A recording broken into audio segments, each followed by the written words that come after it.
of Gollum again. He started to piss me off. Actually, he's so damn annoying. Yeah, I mean, I'm in the middle of the road here with Gollum. I mean, there's little. I mean, even with the trilogy, Fellowship of the Ring, Two Towers, Return of the King.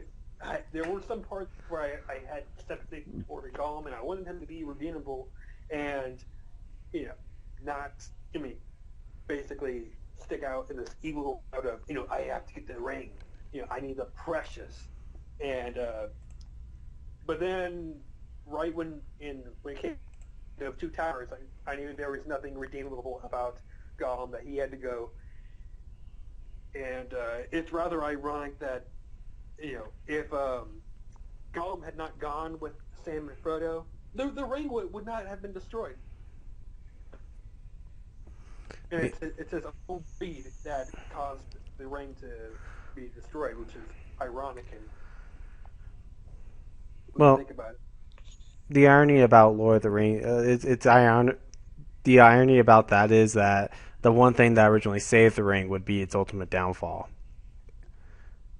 I Desire. got something to say about the Lord of the Rings that I had a problem with. What was that?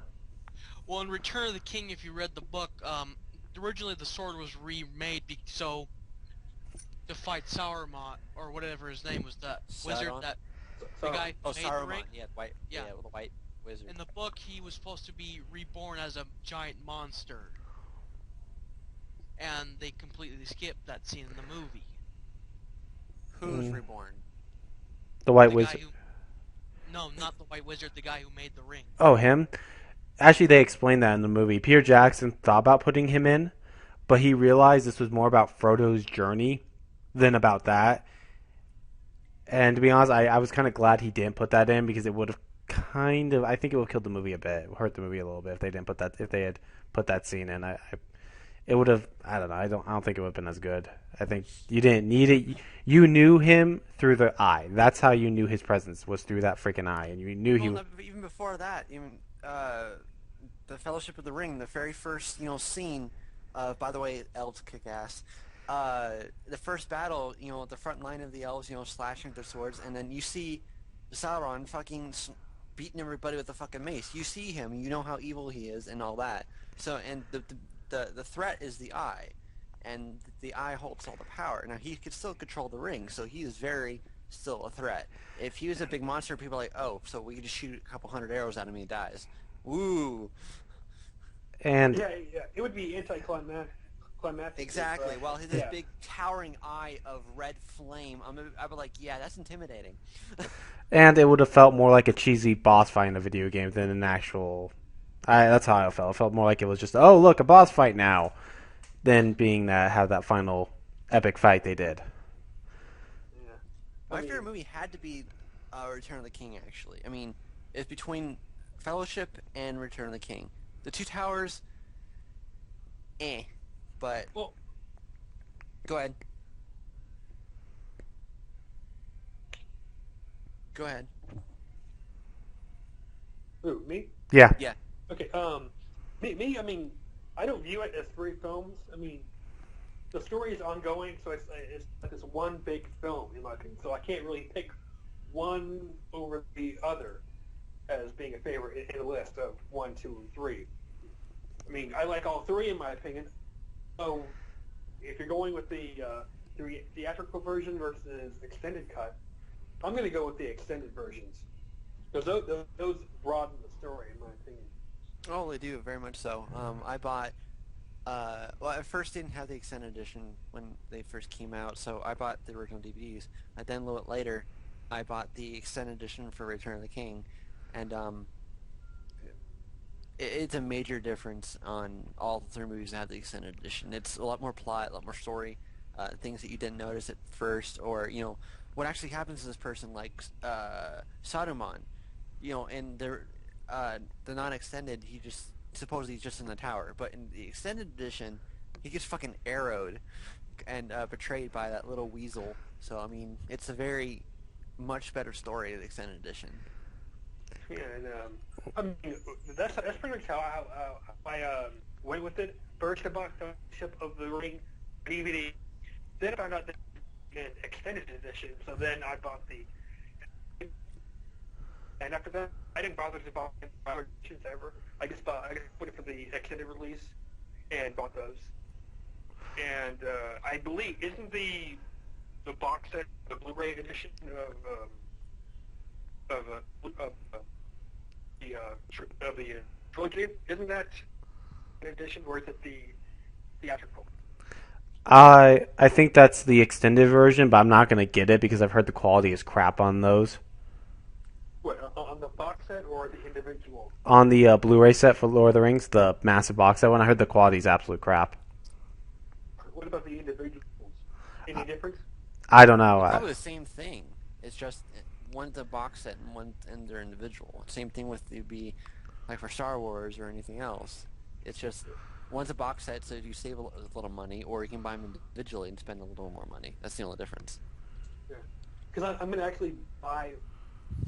I haven't decided if I'm going to buy the full box set or the individuals because I completely lost my DVD set, the Lord of the Rings trilogy. So I'm going to buy the Blu-rays, but don't know if I'm going to buy the actual box set or individual to save money. But let's just talk about the a trilogy for The Hobbit. What did that news Okay. come about? It was earlier today. Jameer James was talking about it. To be honest, I'm gonna be honest here. I was against them doing The Hobbit from the beginning. I thought, you know what? Why? Because part of me was freaking out, thinking, "Oh God, do not let this become like the Star Wars prequels." I pray to God. I'm sorry, Justin. I have to. That's what I'm thinking right now. This is gonna be Prequels suck. I'm first one to admit it. all right, all right, all right.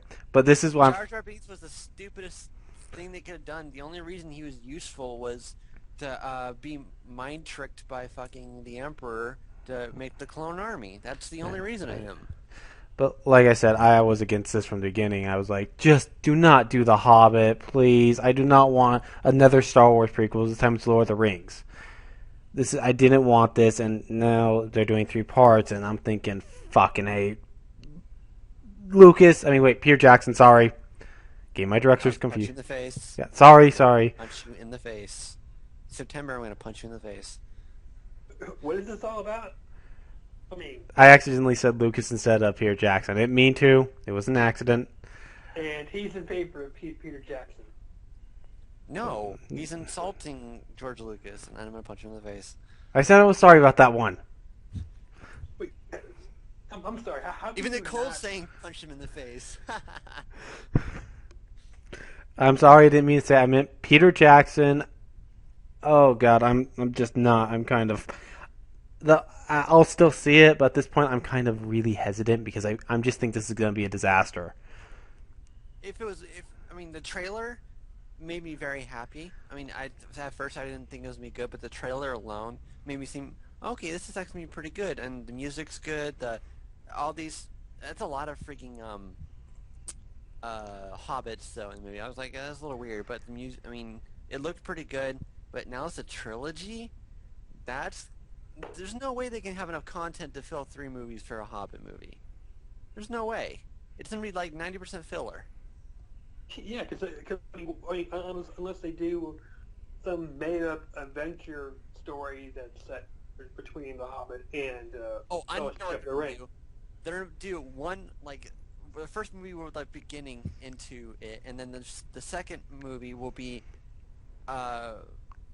Bilbo and the trolls. If you remember, he was caught by the trolls. That whole movie's gonna be him and the trolls, and then the last movie will be Gollum in the ring and everything. Yeah. That's how they're gonna do it. There's no way. 2 movies maybe, but 3? No, it's gonna be like 90% bullshit filler. It has to be. If that's how it's going to be, I'm going to be very, very pissed off because I love the how they did the Lord of the Rings in 3 films because I knew the story was in 3 books, so there's no way you could do it in 2 adaptations and have it be faithful. You had to do it 3 solo stories, but here everyone knows The Hobbit is one story. It's not massive like the Lord of the Rings 3 books were. Which has Oh, a I lot. think I know what they're gonna do. What? I just thought of it because you remember in Lord of the Rings, almost everybody had their own story, kind of, in the 3 movies, and they're probably gonna have a story for each. I mean, there's a lot more characters than I believe even in the movie. A lot more hobbits and a couple men and obviously the wizard, and have some stories on all of them, and they're like I'm sure they're split up like always and have separate adventures, and this is gonna be told in different sections of the movie. That's probably what they're going to do, but which is completely pointless and filler. That's what exactly is what I'm going to be. Yeah, because this 3-part bullshit, it sounds like to me like Peter Jackson has been hanging around George Lucas. That's what it sounds like. Because, like, I mean, Or this is like Michael Bay. Oh, yeah, this is like a repeat. Because, I mean, look at it. The original Star Wars episodes 4 through 6, those were great films, but the prequels, you know, some good parts, some bad parts with the prequels. And here you got the exact same. Lord of the Rings, those are great films. Hobbit in 3 parts, okay. This is like the prequels all over again. Yeah, but the difference between them is that, well, Lucas planned it that way, while Peter Jackson is doing it just to be an asshole. Pretty much. Lucas designed the movies to be this way. Peter Jackson knows that The Hobbit is one fucking movie, and he wants to spread it out so he gets more money. That's really the only reason. So he's probably hanging out with Michael Bay more than George Lucas. Well, if Bay's the one fucking doing that shit, not George Lucas. okay, if you see a girl, George Lucas is not pulling fucking shit out of his ass and say, "Hey, this is a movie." if you see a girl, a Hobbit girl walking around, where you can see her when the movie starts, you see her ass walking, starting with her ass, and then it shows straight to the movie. Then you know, yeah, he's been listening to Michael Bay. Yeah. Oh yeah, you're talking about the Megan Fox. Yeah. This is the Dark Side of the Moon. The first scene is showing Sam's new European girlfriend's ass. Really, it's what the first like 2 minutes were. Oh, you're talking about the girl that's dating you know you're talking about this. She's not even an actress. This is rather hilarious that she's a model. She's a lingerie model, and she was hired on, and I mean literally she got top billing for a female lead and no acting experience whatsoever. She replaces Megan Fox, and I have often seen this. Well, Megan Fox had some acting experience. Well, the only reason that happened is because Megan Fox called Peter Jackson a Nazi, which is true, and so he got all butthurt, and she... What? She called Michael Bay a Nazi. Yeah, you didn't know that? It wasn't exactly Nazi, it is a word meaning Nazi. And so Michael Bay got all butthurt and fired her. Well, they changed the whole story around so that Megan Fox character dumped Sam, and then that's where Sam got with this European girl who's now the lingerie actor. That's what happened. Correction. Michael Bay did not fire her. Spielberg told Michael Bay. You know, when Spielberg, orders the firing, you know your career is down the tubes. Because, I mean, the third film made no sense at all to me because look at the second film. They made this whole damn subplot of Megan Fox's character trying to get Sam to say "I love you," and he was having trouble saying he couldn't get the gumption to say "I love you." He ends up dying to basically save the Transformers, and it's one of the primes. Well, the speech. Okay. He comes back to life, and he tells her, "I love you." He has to die to say he loves her, and then she dumps him. Okay, what was the whole point of the "I love you" plot in the second film? Again, because they changed it because they fired. All right, let's take a look at Michael Bay's Transformers films. The first Transformers film, he wants to get all the machines. They want to get the Allspark so they can take all the machines and destroy the Earth. The second film